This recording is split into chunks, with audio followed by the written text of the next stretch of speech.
관세음보살이든 지장보살이든 뭐 여기 약사열애든 전부 중도로 이루어져 있다는 거죠. 중도로 이루어져 있기 때문에 이제 우리가 중도를 공부해 가지고 중도의 눈으로 보면 이게 전부 이게 둘이 아닌 불이 세계라는 걸 알 수가 있거든요. 근데 이제 그 사람의 그 역할이 이제 석가모니 부처님 같은 분도 있을 수 있고 또 관세음보살님 같은 분도 있을 수 있잖아요. 필요할 수 있잖아요. 또 약사열애 같은 분도 있을 수 있잖아요. 아픈 사람들에게는 그 아픔을, 그죠? 병을 치유해주고 약을 주는 그런 약사열애 필요하거든요.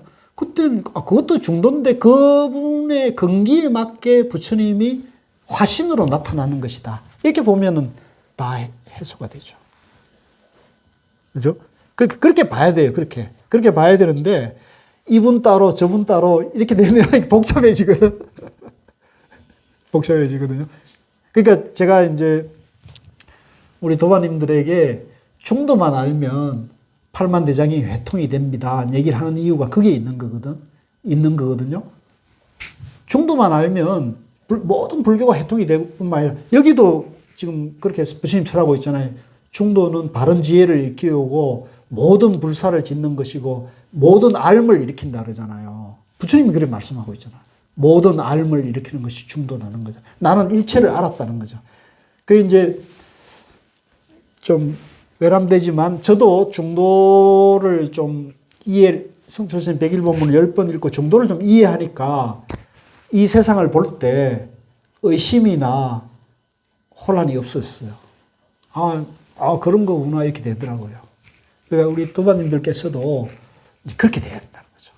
이제 이게 이제 성철 스님이나 고우 스님이 저에게 일러주신 방식인데 부처님도 그렇게 일러주시는 거거든요. 근데 이게 이제 이것만이 옳다고 볼 수는 없지만은 저는 제 공부의 그 경험으로 봤을 때는 이 길이 가장 빠른 길이다는 생각은 제가 해요. 그래서 뭐 사람은 누구나 자기가 공부한 걸 얘기해 주니까 어쩔 수 없잖아요. 그러니까 저는 제가 공부해서 그 경험한 걸 여러분들에게 자꾸 알려주는 것이 제 몫이고 업이죠. 자, 진도 나가겠습니다. 자, 그러니까 하여간 이렇게 공부를 재밌게 하면 좋습니다. 네. 자, 이거 고쳤습니다. 이게 갤럭시 탭이거든요. 제가 그전에는 그 아이패드를 썼는데 참고를 했어요. 아이패드는 고장이 안 나요. 아이패드는 진짜 대단한 물건이에요. 그게 스티브 잡스가 만드는 건데 그게 이제 선의 지혜로 만든 거거든요. 아이폰이나 아이패드가. 근데 진짜 그래서 예전에 내가 그 고려대학의 윤성식 교수님이라고 이제 고려대학에 아주 유명한 그 불자 교수가 있어요. 수행도 열심히 하는 분인데 이제 제가 이제 공부를 하다가 그분이 이제 그런 그 공부를 하신다 그래가지고 찾아가서 한번 만났거든요. 근데 그분이 그 얘기를 하더라고요. 스티브 잡스 얘기를 하다가 자기가 아이폰을 쓰고 아이패드를 쓰는데 또 컴퓨터도 그 아이맥인가 그걸 쓰는데 이거는 고장이 안 난다고. 10년을 쓰는데 고장이 안 난다고. 그 얘기를 한번 하네요. 나는 갤럭시를 쓰고 아이폰을 쓰다가 갤럭시를 바꿨었는데 갤럭시가 편한 장점이 있어요. 이게 호환이나 이제 앱 같은 게 좀 우리 국내에서는 잘 통하는데. 그래서 그 얘기 들으니까 뭐 설마 그럴까 이런 생각이 들었는데 한번 그 아이패드를 썼는데 이게 10년째 쓰고 있는데 고장이 안 나요. 근데 지금 이거는 집사람이 이제 이거 새 거라고 저를 주고 그걸 이제 저랬는데 이걸 오늘 왔는데 내가 조작 방법을 몰라서 그런지 굉장히 헤맸습니다. 고쳤습니다. 자, 들어가겠습니다. 진도 나가겠습니다. 자, 17, 104쪽 17. 이제부터 이제 깨달음에 대해서 앞에는 이제 예비 적어고 이제부터 깨달음을 설하고 있습니다. 아주 중요한 내용이고 요 대목 같은 거는 외워야 될 정도로요. 그러자 세종께서는 17입니다. 세종께서는 5명의 수행성들에게 이와 같이 말했다. 자, 요거는 워낙 중요하니까 같이 읽읍시다. 시작. 수행성들이여 출가자는 2가지 극단을 섬기지 않는다. 2가지란 무엇인가? 감각적 쾌락의 욕망의 탐착을 일삼는 것을 저열하고 비속하고 배우지 못한 일반 사람의 소행으로 성현의 가르침이 아니며 무익한 것이다. 또한 스스로 고행을 일삼는 것도 괴로운 것이며 성현의 가르침이 아닌 것으로 무익한 것이다. 수행성들이여 열에는 이 두 가지 극단을 떠나 눈을 생기게 하고 알을 생기게 하며 궁극적인 고요, 곧바른 암, 올바른 깨달음, 열반으로 이끄는 중도를 깨달았다. 부처님 뭘 깨달았습니까? 여기 분명히 이렇게 설해놨잖아요. 부처님 중도를 깨달았다고 첫 설법에 이렇게 얘기를 하잖아요. 근데 왜 지금 딴소리를 할까요? 우리는 부처님 가르침을 기준으로 공부를 해야 되거든요. 근데 이걸 모르고 자기 근처에서 자기 얘기만 하는 사람들이 많거든요. 그거는 저는 옳지 않다고 봐요. 그래서 저는 늘 우리는 항상 불제자라면 부처님 말씀을 기준으로 공부를 해야 한다고 그런 거예요. 여기 우리 초기 경전에 부처님 뭘 깨달았다고 했어요? 그게 중도를 기준으로 공부를 해야 되는 거예요. 앞으로 여러분들이 이제 어디 가서 법회를 하거나 법문을 듣거나 불교 강의를 들을 때 그분이 중도를 기준으로 말하느냐 안 하느냐에 따라 가지고 그분이 바른 안목을 갖췄느냐 아닌지를 알 수가 있을 거죠. 그죠? 중요해요, 중요하지 않아요? 이게 근본이고 우리 생명인 거예요, 이게. 아시겠죠? 그래서 이번에 특별히 제가 초전법문경을 여러분들에게 이것 좀 말씀을 드려야겠다 해가지고 이걸 집어넣은 거예요. 잘했죠? 굉장히 중요한 거예요. 이게 원음이다, 원음. 예. 그러니까 이제 여기서 이제 두 가지 극단은 뭐냐면 이제 이 다섯 오비구들은 고행주의를 했잖아요. 고행주의. 그러니까 이 고행에 집착하고 있으니까 고행에도 집착하지 말고 즐거움, 쾌락에도 집착하면 안 된다. 그래서 고행과 쾌락의 양극단을 떠나야 된다는 얘기를 하는 거예요. 그것은 이제 쾌락에 집착하는 것은 세속적인 사람들이 우리가 추구하는 바잖아요. 또 출가 수행자들이 고행에 집착하는 것은 이제 그것도 이제 괴로운 것이라는 거죠. 그래서 수행성들이 열에는 이 두 가지 극단을 양극단을 떠나 눈을 생기게 하고 알을 생기게 하고 궁극적인 고요, 바른 안, 바른 깨달음, 열반으로 이끄는 중도를 깨달았다는 거죠. 그러니까 우리도 중도를 공부해야 되는 거예요. 이거를 빼놓으면 이거는 앙코 없는 찐빵이에요. 18.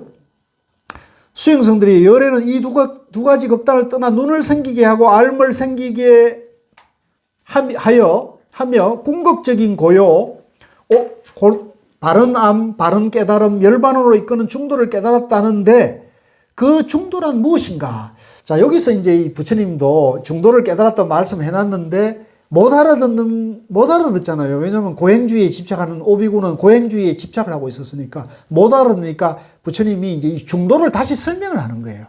그죠? 중도란 무엇인가? 그것은 바로 8가지 고귀한 길이다. 이제 8성도라는 건데요. 8정도를 말한 거예요. 같이 봅니다. 8정도. 곧 올바른 견해, 올바른 사유, 바른 언어, 바른 행위, 바른 생활, 바른 정진, 바른 책임, 바른 집중이다. 이게 이제 8정도 8가지 바른 길인데요. 요걸 번역하는 사람에 따라 가지고 바른 견해라 할 수도 있고 정견이라 할 수도 있고 그렇거든요. 여기서는 이제 정 박사님이 올바른 올자를 붙였어요. 그리고 여기서 이제 7번째 보면 올바른 책임이라고 그랬잖아요. 여기 한자로는 정염이에요. 정염.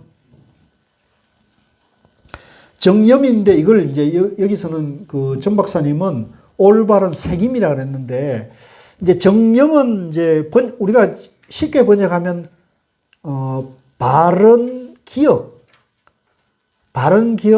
바른 마음 챙김, 바른 책임 이렇게 얘기했어요.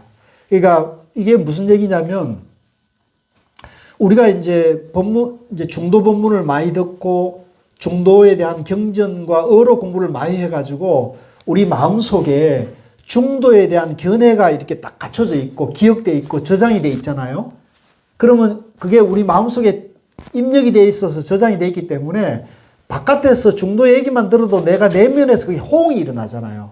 그걸 이제 바른 마음 챙김이라는 거죠. 아, 저건 바른 길이야, 바른 공부야, 저건 지혜야, 이런 것이 마음 생김, 이제 정념이라는 거, 정념. 아시겠죠? 그렇죠? 근데 만약에 여러분들이 중도라는 얘기를 전혀 처음 한 번도 들어본 적이 없어. 근데 누가 와가지고 중도를 얘기했어. 그러면 그 사람이 그걸 이해해 못해요. 못하죠. 그러니까 이게 이제 차이가 나는 거죠. 그러니까 앞으로 우리 한국 불교가 발전하려면 이 중도로 보는 경전에 대한 해설, 강의, 법문이 많아져야겠어요? 줄어야겠어요? 이게 늘어나야 되는 거죠. 그래서 많은 우리 한국 불자들이 중도를 노래하고 중도를 자꾸 들어야 그분들이 마음속에서 중도가 불교의 근본인 것이 이해되고 중도가 마음의 근본이 되는 것이 이해되고 믿음이 생기면 아, 나도 며느리하고 갈등이 있는데 이 며느리하고 갈등을 내가 중도로 풀어야겠다 이런 마음이 나요, 안 나요? 나요. 한 부밖에 안 나는 거 같은데 이게 나야 된다고요. 부부 싸움을 하더라도, 그죠? 부부 싸움을 하더라도, 아, 이거를 중도로, 교수님이 중도로 풀어야 된다. 그래야 지혜가 나와가지고 잘 풀 수 있다는 마음이 나오면 그런, 양변에 빠지지 않고 이혼 도장도 안 찍고 그럴 거란 말이죠. 아니, 뭐, 도장 찍을 때는 뭐 찍어야 되겠지만, 물론. 그래서, 아시겠죠? 그래서 그걸 이제 바른 책임이고. 그리고 여기 8가지 중에 맨 앞에 나온 게 뭐예요? 정견. 그러니까 우리가 나머지 7가지는요, 이게 이제 복잡하고 다양한데, 저는 나머지 7가지도 중요하지만은, 맨 먼저 정견이 가장 중요하다. 이 정견만 갖춰지면, 정견이 서기만 하면 나머지 7가지는 자동으로 된단 말이에요. 자동으로 따라오는 거죠.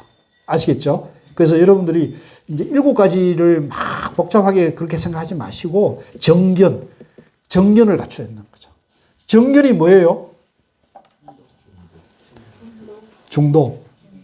중도가 정견이에요? 중도로 보는 견해. 따라해보세요. 중도로 보는 견해. 중도로 보는 안목. 정견. 정견이 섰어요?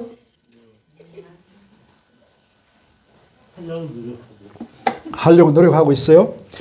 아직도 안 되면 이 교수가 잘못하고 있는 건데 참 교수가 크게 참 엉터리 교수를 만나가 고생들이 많습니다. 자, 그래서 요게 이제 부처님, 그러니까 우리가 지금 이렇게 볼 수 있겠죠. 불교가 뭐예요? 부처님 가르침. 부처는 누구예요? 깨달은 분. 뭘 깨달았죠? 중도가 뭐예요? 여기 경전에서는 뭐라 그랬어요? 이 경전에서는 부처님 뭐라 그랬어요? 중도가 뭐라 그랬어요? 팔정도라고 했죠. 팔정도. 이렇게 해도 돼요. 중도가 뭐예요? 그러면 팔정도입니다. 이렇게 얘기해도 된다는 거죠. 그죠? 팔정도 맨 앞에 뭐가 나오죠? 정견이 뭐예요? 중도로 보는 안목, 중도로 보는 견해. 그러니까 중도를 모르면 정견이 서요, 안 서요? 안 쓴다는 거죠. 이게 중요해요. 굉장히 중요한 거예요. 그러니까 중도를 알아야 정견이 서는 거예요. 정견이 서야 여러분들이 이게 오른쪽으로 와야 될지 왼쪽으로 와야 될지 바른 지혜가 나온다는 거죠.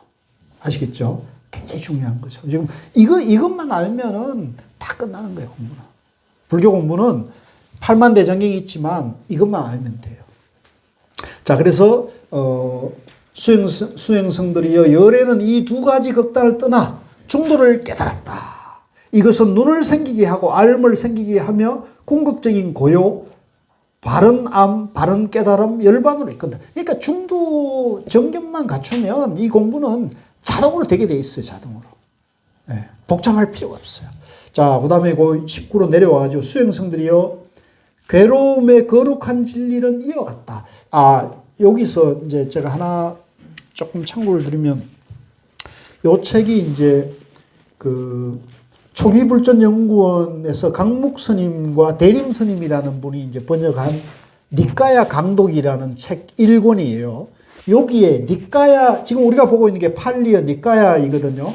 그 팔리어 니까야 초기경전 강독 중에서 이제 이분들이 가장 중요하다는 경전을 모아놨어요. 여기에 모아놨는데 여기 모아놓은 책에 보면은 요 중도를 깨달았다는 대목이 또 다르게 설명이 돼 있어요. 다르게 경문에는 나와 있어요.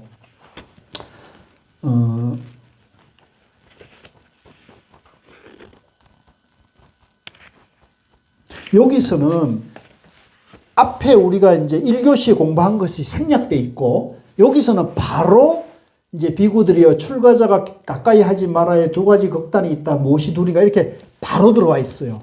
그러니까 요 차이가 있는 거예요. 그러니까 요 마하박가 율장의 초전법륜경에는 아주 세밀하게 다뤄져 있다면 여기에서는 이제 그런 내용이 아주 앞에 압축돼 가지고 이제 핵심만 전하려고 했던 그 차이가 있다는 걸 알 수 있습니다. 그러니까 경전마다 이제 그런 그 설법이 내용은 같은데 그게 이제 좀 다른 차이들이 있다는 건 알고 계셔야 돼요. 자, 수행성들이요. 괴로움의 거룩한 진리란 이와 같다. 태어남도 괴로움이고 생도 괴로움이고 늙는 것도 병드는 것도 괴로움이고 죽는 것도 괴로움이다. 그러니까 생로병사가 나왔습니다. 슬픔, 비탄, 고통, 근심, 절망도 괴로움이다. 그렇죠? 괴로움 아닙니까? 사랑하지 않는 사람과 만나는 것도 괴로움이고, 그죠? 사랑하는 사람과 헤어지는 것도 괴로움이고, 원하는 것을 얻지 못하는 것도 괴로움이다. 이제 우리가 생로병사가 이제 사고라 그럽니다. 각절입니다. 사고. 네 가지 괴로움. 우리 인간이 이제 가장 근본적인 괴로움이 네 가지 괴로움이라는 거죠. 태어남도 괴로움이고, 어머님 뱃속에 태어날 때 앵애 그런 것도 이제 울면서 우리가 삶을 시작하는 거예요. 그것도 괴로움이고, 그 다음에 늙는 것도 괴로움이고, 병도 괴로움이고, 죽음도 괴로움이죠. 그래서 이게 사고, 인간의 가장 근본적인 괴로움이 네 가지고요. 이 네 가지에서 플러스 네 가지 더 있다는 거예요. 그게 뭐예요? 미워하는 사람을 만나는 거예요.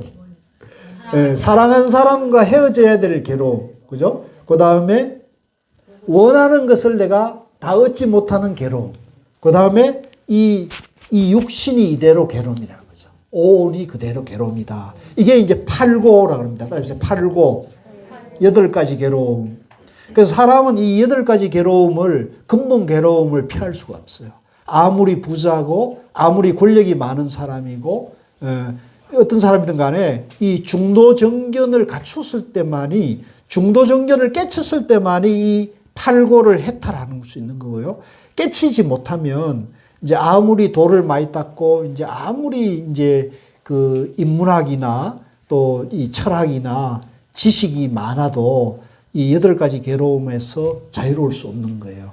그래서 제가 지난번에도 말씀드렸지만은 우리가 이제 인문학의 최고 성인이라 할 수 있는 분이 이제 공자, 맹자, 노자, 장자, 또 이제 뭐 이웃 종교로 말하면 이제 예수님이나 또 이쪽에 이제 회교로 말하면 이제 마호메트 같은 분들이나 또 이제 철학자로 말하면 이제 소크라테스, 플라톤, 아리스토텔레스 이런 이제 위대한 철학자들이 다 이런 분들은 어느 정도에 왔느냐면 이런 사고 팔고를 만났을 때 이 사고 팔고를 이 지식으로 해결한 거예요. 지식으로 해결한 거예요. 그래서 소크라테스만 하더라도 그 독배를 마신 그것을 보면은 이제 죽음에 대해서 이제 행복하게 죽음을 맞아 했거든요. 기꺼이 그 죽음에 대해서 두려워하거나 그걸 떠난 분이에요. 소크라테스 같은 경우도. 그래서 또 그 공자님 같은 경우는 아침에 도로에 들면은 저녁에 죽어도 좋다. 그런 말들은 다 그 죽음에 대해서 이제 도의 경지에 이르는, 그러니까 그런 그 지금 우리 인류의 모든 분들은 이제 그런 경지에 이르는 거죠. 근데 그 여기서 그러면 스가모니 부처님이 이 중도를 깨달았을 때는 그 경지를 어떻게 봐야 될 것인가 하는 문제가 나올 수가 있죠. 그거는 뭐냐면 그것이 이제 알므로서 지식으로서 이성적 사유로서 그걸 도달한 것과 부처님은 그걸 체득한 거예요. 체득했기 때문에 자유자재한 거예요. 자유자재. 그 차이가 있어요. 그래서 부처님 같은 분은 이제 우리가 비유로 말하면 죽었어도 다시 당신이 원하는 대로 태어날 수 있는 능력을 갖췄다 얘기하는 거예요. 죽음에서. 그래서 이제 그런 면에서 이제 우리 불교에서는 그런 인류의 위대한 성인들이 이제 80 경계라고 합니다. 부처님 경지 바로 아래 단계인 수행이나 도가 부처님보다 한 단계 아래 단계이지만 이제 우리가 공부할 수 있는데 지식으로 공부할 수 있는 최고 경지까지 이르는 분들이다 라고 한다면 이제 부처님은 그걸 깨쳐서 자유자재한 분들이다. 이렇게 보실 수 있는 거죠. 그래서 그 얘기가 나와서 이렇게 얘기하고요. 자, 다시 밑으로 내려와 가지고요. 줄여서 말하자면 5가지 존재의 집착다발이 모두 괴로움이다. 수행성들이여 괴로움의 발생에 거룩한 진리란 이와 같다. 그것은 바로 쾌락과 탐욕을 갖추고 여기서 환희하여 하며 미래의 존재를 일으키는 가래이다. 곧 감각의 쾌락의 욕망에 대한 가래. 자, 요 가래라는 말이 나왔어요. 이 가래라는 말은 이제 어떤 것에 대한 그 욕망, 집착, 이제 그런 말로 우리가 쓸 수 있습니다. 우리가 이제 내 그 애정을 갈망하는 게 있잖아요. 막 그 어떤 배고플 때 밥을 막 갈망하듯이 이제 내라는 존재가 어떤 대상을 갈망을 하는 거예요. 예, 그게 이제 욕망이 있을 수 있고 명예가 있을 수 있고 그죠? 여러 가지가 있을 수 있습니다. 물질이 있을 수 있고 음식이 있을 수 있고 물이 있을 그걸 가래라고 합니다. 가래. 같이 봅시다. 가래. 그러니까 이 가래를 이제 이걸 비워야 되는 거예요. 이 가래가 남아 있는 한 그 욕망을 끊지 못하는 거고 욕망을 끊지 못하는 한 우리가 괴로움을 느끼게 되는 거예요. 곧 감각적 쾌락의 욕망에 대한 가래, 존재에 대한 가래, 비존재에 대한 가래이다. 수행성들이여 괴로움의 소멸의 거룩한 진리란 이와 같다. 그것은 가래를 남김없이 사라지게 하고 소멸시키고 포기하고 버려서 집착 없이 해탈하는 것이다. 자, 여기서 이제 괴로움이라는 거, 괴로움의 원인은 가래 때문이라는 거, 가래를 없애면, 소멸시키면, 그 소멸시키는 멸이라는 게 있죠, 멸. 그 다음에 그것은 가래를 남김없이 사라지게 하고 소멸시키고 포기하고 버려서 집착 없이 해탈하는 것이다. 수행성들이여 괴로움의 소멸로 이끄는 길에 거룩한 진리란 이와 같다. 이제 다시 이제 괴로움이 있고요. 이 괴로움은 가래, 집착 때문이고 이 집착을 멸해버리면 멸죄가 되고 그 멸하면 도에 이르는 중도가 되는 거죠. 그래서 고집멸도를 사성제라 그래요. 같이 봅니다. 사성제. 고집멸도. 요걸 이제 우리 여러분들이 기억을 해 놓으세요. 기억을 해 놓으셔가지고 이제 요걸 어떻게 써먹느냐면 살아가다가 우리가 떠나지 않고 얘기하지 않게 이제 갈등과 괴로움을 느낄 때가 있습니다. 없어요? 없는가 보네. 살아가다가 이제 떠나지 않는 괴로움을 느낄 때가 있어요. 그죠? 그 괴로움이 느낄 때 괴로움을 어떻게 말하냐? 아, 이 괴로움이 왔구나. 이 괴로움의 원인은 뭐예요? 집착 때문이라는 거죠. 아, 이 괴로움은 집착 때문이야. 그죠? 그러면 이 집착을 없애버리면, 멸해버리면, 집착을 없애버리면 중도에 이르러 마음이 지혜가 밝아져. 행복해지는 거야. 이렇게 공식을 세우세요. 공식을. 이걸 사성제 공식이란다. 사성제 공식. 이게 중도 공식이에요. 예. 아시겠어요?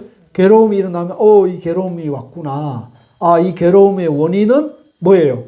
집착 때문이야. 이 집착을 없애버리면, 이 집착하는 마음을 놓아버리면, 비워버리면 도에 이르는 거야. 이게 깨달음이야. 이렇게 마음을 그렇게 쓰셔야 됩니다. 아시겠죠? 이게 중도 공식이에요. 중도 공식. 네. 항상 그걸 새겨놔셔야 돼요. 여러분들이 명심하고 기억했다가 이제 그런 괴로움을 부딪힐 때 그걸 딱 등장하면은 여러분들이 그 괴로움에 빠지지 않아요. 근데 이 괴로움에 빠져버리면 이게 이제 문제가 생기는 거예요. 우울이 오고 스트레스가 오고 암이 오는 거란 말이에요. 아시겠어요? 화병이 온단 말이에요. 그래서 이거는 범국민 운동을 벌려야 돼요. 해야겠습니까? 안 해도 되겠습니까? 해야겠죠.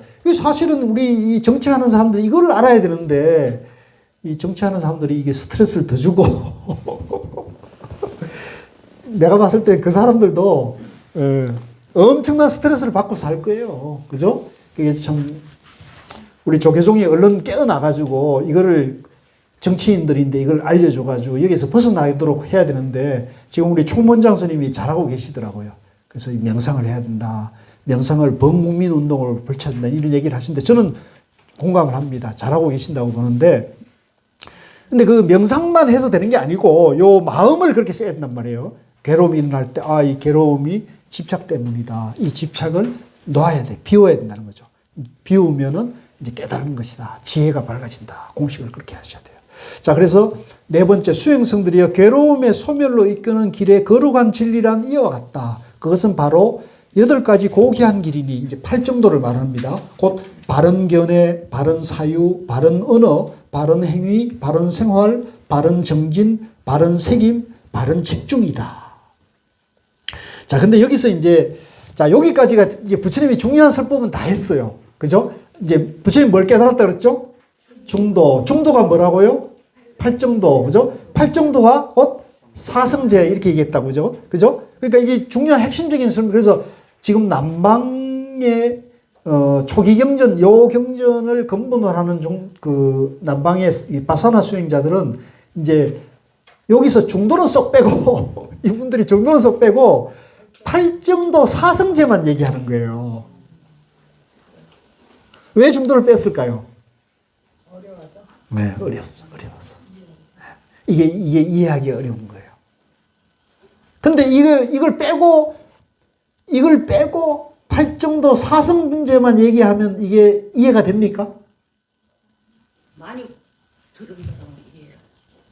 저는 그거는 완전한 이해는 아니라고 보거든요. 이 8정도를 바로 이해하려면 중도를 알아야 되거든요. 그래야 정견이 쓰잖아요. 근데 중도를 모르고 8정도를 알고 사성제를 안다고 해가지고 정견이 쓸까요? 저는 그거는 쉽지 않을 거라고 보죠. 이제 그런 문제가 있어요. 근데 그렇지만 뭐 어쨌든 하여간 열심히 공부하는 건 필요한 거니까 우리가 서로 격려하고 존중을 해줘야 돼요. 그러나 이제 저는 중도를 근본으로 하면 훨씬 쉽고 빠르게 간다는 말씀을 드리고 싶어요. 자, 20번째, 수행성들이 이와 같이 이것이 괴로움의 거룩한 진리라고 예전에 들어보지 못한 것에 관하여 나에게 눈이 생겼고 알미 생겨났고 지혜가 생겨났고 명지가 생겨났고 광명이 생겨났다. 자, 이 본문을 듣고 이제 이 본문을 하시고 부처님이 나는 이런 지혜가 생겼다는 말씀을 하시는 거잖아요. 자, 106조 수행성들의 이와 같이 이 괴로움의 거룩한 진리는 상세히 알려져야 한다고 예전에 들어보지 못한 것에 관하여 나에게 눈이 생겨났고 알미 생겨났고 지혜가 생겨났고 명지는 이제 밝은 지혜를 말합니다. 명지가 생겨났고 광명이 생겨났다. 이제 요 광명은 뭐냐면 밝은 지혜가 밝게 빛나는 거예요. 이제 이거는 깨달으면 우리 마음이 환하게 밝아지는 거거든요. 반대로 내가 깨닫지 못하고 어리석음에 가두면은 내 마음이 어둡고 침침하고 우울해요. 그래요, 안 그래요? 그렇잖아요, 그죠? 내 마음이 막 산란하고 막 마음이 무겁고 힘들고 괴롭고 어둡단 말이에요. 그죠? 그러니까 그걸 여러분 느끼셔야 돼요. 이거는 중요한 얘기입니다. 내 마음이 내가 힘들고 괴롭고 복잡하고 어수선하고 이런 거를 자기가 느낄 줄 알아야 돼요. 근데 이걸 느끼지 못하는 사람은 그게 삶인 줄 안다고요. 내 마음이 복잡하고 어수선하고 힘든 것이 삶이야. 중생의 삶은 그런 거야 라고 이걸 받아들이게 되면 희망이 없어요. 중요한 거예요. 아, 이거는 잘못된 마음이야 라고 자기가 알아차려야 된다는 거죠. 그래서 그러면 이 복잡하고 힘들고 어둡고 우울한 마음을 어떻게 해야지? 밝게 만들어야 된다. 밝게. 누가? 내가 스스로. 어떻게? 중도 공부를 해야 돼요. 중도.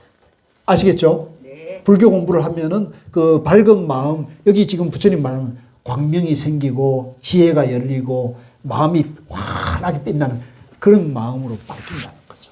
해야겠어요? 안 해야겠어요? 해야죠. 안 하면 자기 손해인 거예요. 그래서 이 불교는요, 사실은 불교는 이게 무슨 종교를 떠나가지고 전 국민, 온 인류가 이걸 해야 되는 거예요, 이거를. 그러니까 이 불교를 종교란 그 울타리에 가두면 안 되는 거예요. 그래서 우리가 금강경에 보면 불교가 아니라 이름이 불교다. 부처가 아니라 이름이 부처다. 이런 얘기를 하잖아요. 그래서 우리 불자들도 불교라는 틀 안에 이걸 가두지 마세요. 열어놓으셔야 돼요. 그래서 저는 고향 한국사에서 이 종교가 다른 분들이 와서 같이 공부하는 걸 저는 굉장히 좋게 보거든요. 그 우리가 부처님 가르침을, 진정한 부처님 가르침을 우리가 실천하는 가르침이다. 이렇게 보는 거죠. 그렇게 보는 게 좋아요.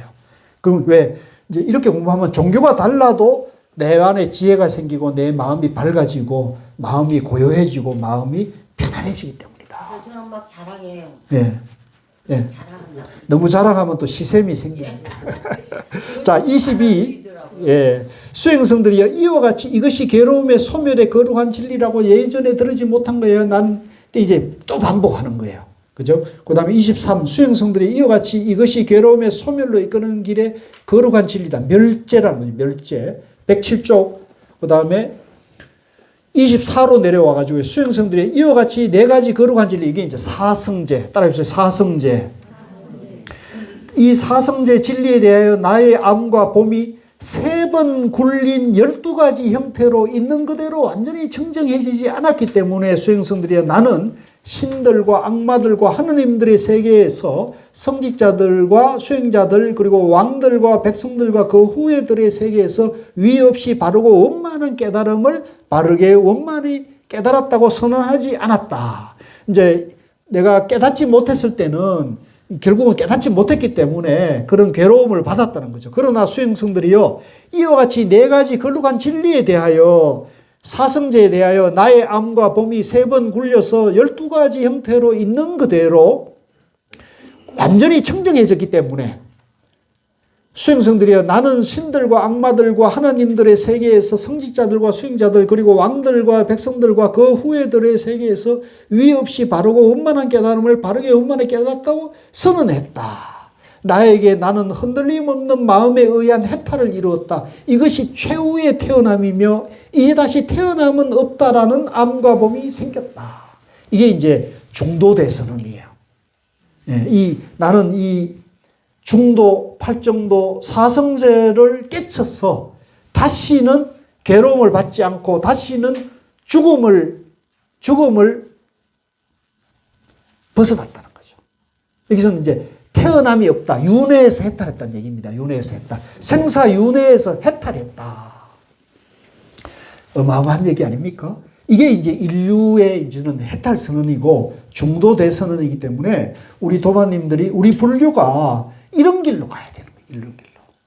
그냥 뭐 절에 와서 이제 불전에 복 놓고 쌀 놓고 이제 무병장수하고 우리 가족이 건강하고 병 없게 해달라 기도하는 것도 필요하지만은 그걸로는 생사윤회를 해결할 수가 없단 말이에요. 그걸로는 생로병사의 괴로움을 해결할 수가 없어요. 그러면 그거에서 한 걸음 더 나가서 중도, 팔정도, 사성제를 공부해서 해탈로 가야 한다는 거죠. 그러면 생로병사도 해결할 수 있고 윤회도 해결할 수 있잖아요. 어느 길로 가실 거예요? 알아서 하십시오. 25. 세존께서 이어가시 말씀하시자 5명의 수행자들은 세존의 말씀에 환희하고 기뻐했다. 또한 그 가르침을 설할 때 존자 꽃난야에게 순수하고 때묻지 않는 진리의 눈이 생겨났다. 와, 이제 이 본문을 듣고 꽃난야라는 분이 이제 눈이 열렸다는 거죠. 무엇이든 생겨난 것은 그 모두가 소멸하는 것이다. 요건 중요하니까 같이 읽읍시다. 시작. 무엇이든 생겨난 것은 모두가 소멸하는 것이다. 이게 이제 꽃난야가 요 생겨나는 건 뭐냐면 집재라 그래요. 같이 집재라 그러고 소멸하는 걸 멸재라 그래요. 아까 이제 고집멸도 했잖아요. 집재가 곧 멸재다 이렇게 본 거예요. 이게 중도를 말하는 거거든요. 그래서 요 얘기는 곧 꽃단자가 나는 중도를 알았다. 아, 집착하는 것이 곧 사라지는 것이구나. 이렇게 이제 깨달았던 얘기죠. 그러니까 뒤에 부처님 뭐라 그러냐면 108쪽입니다. 세종께서 이와 같이 가르침의 소리바퀴를 굴리실 때 땅 위의 신들은 뭐 이게 이제 막 천지개벽을 했다는 거예요. 이게 이제 막 하늘이 울리고 신들이 이제 난리가 났다는 거예요. 부처님이 진리를 설했다. 부처님이 최초의 진리를 설했다 해서 난리 난 거예요. 왜? 이 세상에 처음 이런 깨달음의 해탈의 생사윤회의 해탈의 진리를 설한 분이 나타났으니까 이 천지가 개벽하는 일이죠. 이해되시죠? 예, 그 얘기를 쭉 해요. 막 어마어마한 얘기를 하는데 뭐 이건 내가 안 봤으니까 모르는데 이렇겠다 이런 생각이 들어요. 그래서 이건 건너 뛰어가고요. 109쪽으로 와서 27을 보겠습니다. 이와 같이 그 찰나 그 순간 그 잠깐 사이에 하나님의 세계에서까지 소리가 미쳤다. 이제 이 본문이 이제 들렸다는 거죠. 또한 이 일만 세계가 움직이더니 흔들리고 크게 진동했다. 무량하고 광대한 빛이 신들과 신들의 위력을 뛰어넘어 세상에 나타났다. 이제 이 얘기는 뭐냐면 이제 우리도 보면 이게 세상을 살아가다 보면 충격적인 소식을 들었을 때 여러분들이 이 세상이 어떻게 느껴져요? 세상이 막 무너지는 것 같고, 그죠? 막 세상이 흔들리는 느낌이 들잖아요. 충격적인 여러분들이 들었을 때. 그 얘기하고 똑같은 거예요. 이것도 부처님이 깨달아가지고 인간에게 생로병사의 괴로움을 해탈하고 생사윤회를 해탈하는 얘기를 전했다니까 이게 천지개벽한 뭐 세상이 막 흔들리는 거예요. 똑같은 얘기예요. 28. 이때 세종께서는 감흥어린 말로 이와 같이 꼰당냐는 궁극적인 알음을 얻었다. 꼰당냐는 궁극적인 알음을 얻었다라고 읊으셨다. 그래서 존재 꼰당냐는 안냐 꼰당냐는 이름을 알게 되었다. 요 안냐는 이제 알았다. 지혜를 얻었다. 그게 요거 이제 뭐 제가 볼 수 있다는 깨달았다. 이런 뜻입니다. 그래서 꼰당냐가 누구냐면 여기 이제 한문으로는 이분을 교진녀라 그래요. 교진녀. 한문 경제는 교진녀고 이분이 누구냐면 우리 건강경 공부할 때 그 부처님에게 사지를 절단한 가리왕이 있잖아요. 그 가리왕이 바로 전생의 이 꼰당냐의 전생이었다는 거예요. 그래서 그 가리왕이 이제 부처님이 인욕 수행자이라니까 얼만큼 인욕하는지 한번 보자 그래서 양팔을 잘랐는데 부처님이 평상심으로 아무런 반응이 없잖아요. 그러니까 더 열받죠. 그러니까 그래 그러면 다리도 한번 잘라보자 해가지고 다리를 잘랐죠. 그러니까 양쪽 다리를 자르니까 그래도 태어난 거예요, 부처님이. 그때 그 인욕보살인 부처님 마음에는 가리왕을 미워하거나 원망하는 마음이 없었다는 거예요. 부처님 마음속에 화가 없었다는 거예요. 왜 화가 없었어요? 네? 중도를 알면 화가 없나? 왜 화가 안 나고 미워하고 원망하는 마음이 왜 안 났을까요? 처음 들어요, 여러분들? 제가 전 시간 얘기한 것 같은데? 이거 전부 낙제시켜야겠네. 이거 안 되겠다. 내가 있는 것도 아니고 없는 것도 아닌 중도니까, 그죠? 내가 중도고 염기고 무하니까 내 본성은 있는 거예요, 없는 거예요?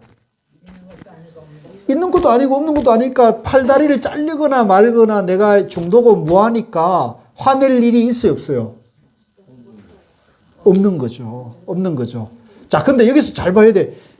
제가 지금 이 얘기를 처음 하나요? 교수님, 제가 이 얘기 처음 해요? 자주 하죠. 예, 이해하시죠? 예. 내라는 존재가 중도고 염기고 무하기 때문에 실체가 없단 말이에요. 그러니까 상대가 나를 아무리 학대하고 나를 아무리 업수히 여기고 나를 아무리 괴로움을 주더라도 거기에 내가 영향을 받아요, 안 받아요? 그 영향을 받는 사람은 중생이고 그 영향을 받지 않는 내가 중도라는 걸 안 사람은 영향을 안 받는 거죠. 그렇죠? 그래서 이제 그러면 그 가리왕이 그런 악행을 하는 것은 그럼 아무 문제 없는 겁니까? 남을 죽여도 아무 문제 없습니까? 아니죠. 그 가리왕이 그런 악행을 하는 것은 업보를 받는 거죠. 그죠? 과보를 받는 거죠. 그래서 이 과보는 한치도 오차가 없어요.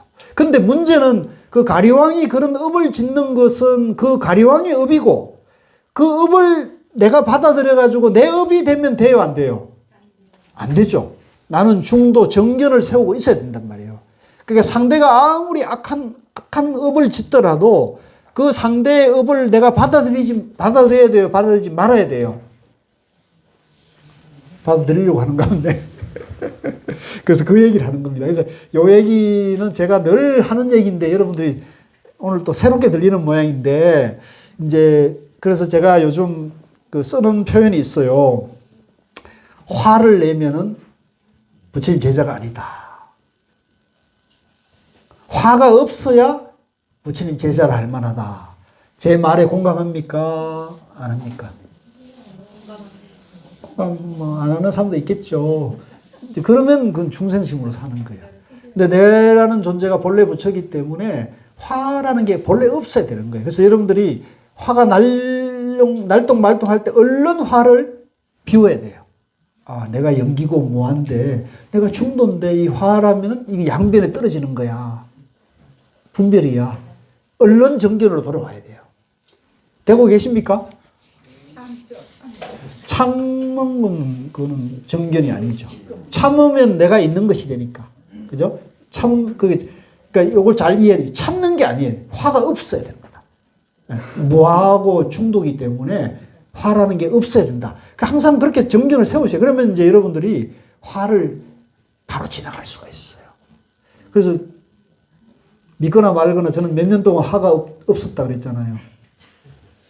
아, 믿는 눈치네. 믿거나 말거나. 예. 자, 그래서 요 꽃난자가 그런 분이에요. 그래서 이제 첫 번째 깨달음이 나왔잖아요. 그죠? 그래서 요거를 이제 그 뒤에 쭉 이제 그 얘기 이 부분 중요한 얘기입니다. 그리고 존자 안나 꽃난자는 진리를 보고 진리를 얻고 진리를 알고 진리에 깨우쳐 들어가 의심을 뛰어넘고 의혹을 제거하고 두려움의 없음을 얻고 다른 사람의 도움 없이 스승의 가르침을 신뢰하여 세존께 이와 같이 말했다. 세존이시여 저는 세존께 출가하여 구족계를 받고자 합니다. 세존께서 말했다. 수행승이여 오라. 가르침은 잘 설해졌으니 그대는 괴로움의 종식을 위해 청정한 삶을 살아라. 청정한 삶이 화 없는 삶이에요. 스트레스 없는 삶이에요. 이렇게 해서 그것이 존자에게 구족계가 된다. 자, 첫 번째 깨닫고 구족계를 받은 사람이 누구? 아, 이게 이제 시험 나오는 거예요. 이런 게. 꽃단냐. 예, 예. 이게 이제 부처님 제자 중에 첫 번째 깨달은 제자예요. 그러니까 부처님만 깨달은 게 아니에요. 부처님 제자도 깨달았어요. 근데 여기 보세요, 여러분들이. 여기서 뭐 경전을 보고 참선을 한 기록이 있어요, 없어요? 없죠. 그냥 묻고 답했는데 탁 깨쳐버렸단 말이에요. 이게 바로 참선인 거예요. 우리나라 선종에서도 뭐 경전 보라는 얘기 해요, 안 해요? 경전 안 보고 수행 바르게 할 수 있단 말이에요. 바로 이것이 선종과 바로 연결되는 말이에요. 제가 이렇게 주장하면 저 초기 경전 공부하는 사람들은 무슨 저런 황당한 얘기가 있냐 그러는데 저는 참선하는 사람이니까 참선한 눈으로 보니까 이게 그대로 선으로 이렇게 깨달으면 이런 거야. 은하대오하고 단박이 깨치는 거란 말이에요. 이해하시겠죠? 이거 단박이 깨치지 수행하고 세세생을 땅고 이런 거는 둔건기들이 하는 거예요. 상건기는 어떻게 가요? 단박에 갈 수 있는 거예요. 이 앞에 상건기들 많이 계시네요. 박수 한번 쳐주세요. 그래서 이제 여기 보면은 이제 깨달음이 막 오래 뭐 이런 게 아니고 그냥 바른 본문 진리에 대해서 문답하고 거기서 탁 깨쳐버려요. 네, 이렇게 우리가 이런 것에 대해서 여러분들이 깨달으면 그런 것이야. 근데 내가 지금 못 깨닫으면 내가 공부가 지금 부족한 거야. 이렇게 보면 되는 거예요. 내가 공부가 부족해서 그런 거야. 그죠? 이제 이게 나도 얼마든지 할 수 있어. 이렇게 자신감을 가져야 돼요. 그래서 그 뒤에 이제 차례로, 존자 빠빠와 존자 바띠야, 110쪽에 보면 되거든요. 그래서 이제 계속 해가지고 이제 다 깨칩니다. 5분이 다 깨쳐요. 그래서 111쪽에 보면은 33이 나와 있죠. 그 후 세종께서는 5명의 수행승들이 말했다. 자, 요 앞까지가 이제 어떤 다른 경전에 가면은 요 앞까지를 초전법륜경이라고 그러고요. 33부터를 무아상경이라고 그래요. 무아상경. 그러니까 요게 이제 별도의 경전으로 이렇게 설명을 하는데 이제 요 율장의 초전법륜경에는 요게 하나로 돼 있어요. 그러니까 우리가 요걸 하나로 봐야 돼요. 예. 요게 이제 보다 더 먼저 결집이 됐고, 요게 나중에 가면 분화가 되는데, 요거는 이제 좀 후대에 이제 초전법륜경, 무아경으로 나눈 거거든요. 그래서 우리는 이제 첫 경전을 보는데, 여기는 이제 무아를 설하고 있어요. 무아. 그러니까 앞에 부처님이 이제 중도, 팔정도, 사성제를 설하고, 거기서 꼰단자가 깨쳤어요. 그 다음에 이제 무아를 또 설해줘요. 요게 이제 그대로, 요게 순서대로 보면 불교를 이해하기가 쉬워요. 자, 마지막에 가가지고 뭐라 그랬는지 한번 보겠습니다. 자, 114쪽에 보면 114쪽에 40 나왔죠? 수행성들이여 이와 같이 보아서 잘 배운 고귀한 제자는 물질에서도 싫어하여 떠나고 느낌에서도 싫어하여 떠나고 지각에서도 싫어하여 떠나고 형성에서도 싫어하여 떠나고 의식에서도 싫어하여 떠난다. 싫어하여 떠나면 사라지고 사라지면 해탈한다. 이제 무하니까요. 그가 해탈할 때 해탈되었다는 궁극적인 알미 생겨나서 태어남은 부서졌고 청정한 삶은 이루어졌고 해야 할 일은 다 마쳤으니 더 이상 윤회하지 않는다라고 분명히 안다. 세존께서 이와 같이 말씀하시자 5명의 수행자들은 세존의 말씀에 환희하여 기뻐했다. 그리고 이러한 설법이 행해지는 동안에 5명의 수행성들의 마음은 집착 없이 번뇌에서 해탈했다. 이로써 세상에 6명의 거룩한 님이 생겨났다. 6명의 아라한이 생겨났다는 얘기예요. 그러니까 부처님도 깨치고 5 수행자들도 깨쳐가지고 여기에 6 아라한이 깨달은 사람이 있다는 얘기죠. 이해되시죠? 그러니까 부처님이 첫 설법 듣고 5명 수행자가 그대로 탁 깨쳐버렸다. 끝났습니다. 수고하셨습니다. 혹시 뭐 질문이 있으세요? 예. 깨닫기가 힘들다고 하는데 예. 과연 한국의 역대 그 선사 대사 법사분들 예. 뭐 의산, 도선, 나온, 뭐 서산, 초이, 무아 뭐 이런 분들 말고 예. 다 포함해서 과연 깨달은 분이 몇 분인지 예. 뒤에 보면은 인도에서는 28명의 조사가 있고 중국에서는 110명의 선사가 나왔다는 기록이 있는데 예. 한국에서는 깨달은 사람이 숫자가 안 나오고 예. 우리가 그냥 무슨 대사님, 무슨 선사님 이러고 조계종, 태고종, 천태종 다 합쳐서 12,000명의 스님이 계신데 지금까지 깨달은 분이 나와 있는지 아니지 궁금합니다. 아, 우리 강 박사님은 좀 대단하신 분이에요. 일단 이제 우리 동아시아에 와가지고는 이제 그 선어록, 조사어록이 있잖아요. 그 보면 그 조사어록이 이제 대개 1700공안이라 그러는데 그 1700공안이 1700분 정도의 그 화두공안으로 나타나거든요. 그러니까 그런 걸 보면은 이제 우리가 그분들이 깨달은 분으로 이제 봅니다. 그 다음에 이제 우리나라에 와서 이제 태고보우 스님이나 나옹 스님이나 또 밑으로 내려오면은 이제 그 직지의 백운경한 스님이나 서산대사나 이런 분들도 깨달은 분으로 보거든요. 이제 그렇게 보면은 이제 헤아릴 수 없이 많은 분들이 깨달았죠. 근데 이제 지금 깨달은 분이 얼마나 있느냐 이런 것이 어머니 얘기될 수 있는데 뭐 종정스님 전 종정스님 같은 분은 당신이 인가를 받은 분이라고 늘 그 말씀하시는 분이고 뭐 지금도 이제 깨달은 분들은 계시기 때문에 우리가 이제 누가 깨달았느냐 안 했느냐 이런 얘기는 좀 조심스러운 얘기고 이제 제가 볼 때는 우리가 충도 공부를 잘하면 이제 다 알 수가 있습니다. 너무 걱정하지 마시고 내가 내 공부가 중요하지 뭐 남 깨달은 거 별로 중요한 거 아니니까 거기에 대해서 너무 신경 쓰지 마시고 내 공부 내 마음을 내가 마음의 주인이 돼서 잘 밝혀나가시면 저절로 아시게 됩니다. 예. 자, 이걸로 마쳐도 되겠습니까? 예, 수고하셨습니다.